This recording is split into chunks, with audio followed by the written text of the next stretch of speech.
জম্মু ও কাশ্মীরের সীমান্তবর্তী এলাকাগুলো পহেলগাঁওয়ে সাম্প্রতিক সন্ত্রাসী হামলার পর উচ্চ সতর্কতায় রয়েছে। বিশেষ করে পাকিস্তানি সামরিক পোস্টগুলোর নিকটবর্তী গ্রামবাসীরা তাদের আন্ডারগ্রাউন্ড বাংকার পরিষ্কার করে প্রস্তুত করছেন যে কোনো সম্ভাব্য উত্তেজনার আশঙ্কায়। এই হামলার জন্য পাকিস্তানকে দায়ী করে ভারত একতরফাভাবে সিন্ধু পানি চুক্তি স্থগিত করার ঘোষণা দিয়েছে। জবাবে ইসলামাবাদ হুঁশিয়ারি দিয়েছে এ ধরনের পদক্ষেপ যুদ্ধ ঘোষণার শামিল এবং তার জবাব দেওয়া হবে পরমাণু শক্তি দিয়ে।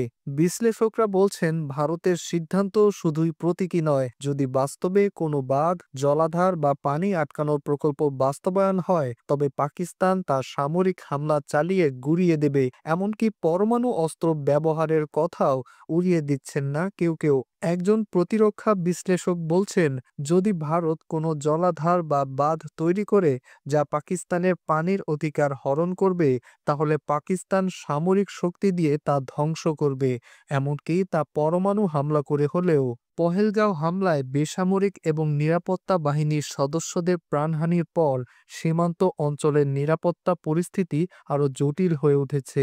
গোয়েন্দা সংস্থাগুলো পাকিস্তান থেকে আসা বিদেশি সন্ত্রাসীদের সহায়তা করা ১৪ জন স্থানীয় সন্ত্রাসীর একটি তালিকা প্রস্তুত করেছে। ২০ থেকে ৪০ বছর বয়সী এই সন্ত্রাসীরা পাকিস্তান সমর্থিত তিনটি বড় সন্ত্রাসী সংগঠন হিজবুল মুজাহিদিন, লস্কর-ই তৈয়বা এবং জইশ-ই-মোহাম্মদের সঙ্গে যুক্ত বলে ধারণা করা হচ্ছে। ঠিক এজন্যই ভারত তাক করছে পাকিস্তানের দিকে এবং ভারত-পাকিস্তান একটি সংঘাতময় পরিস্থিতির দিকে দিন দিন এগিয়ে যাচ্ছে। মোহাম্মদ নাজমুল হাসান পুলক, আজকের বাংলা নিউজ ডেস্ক।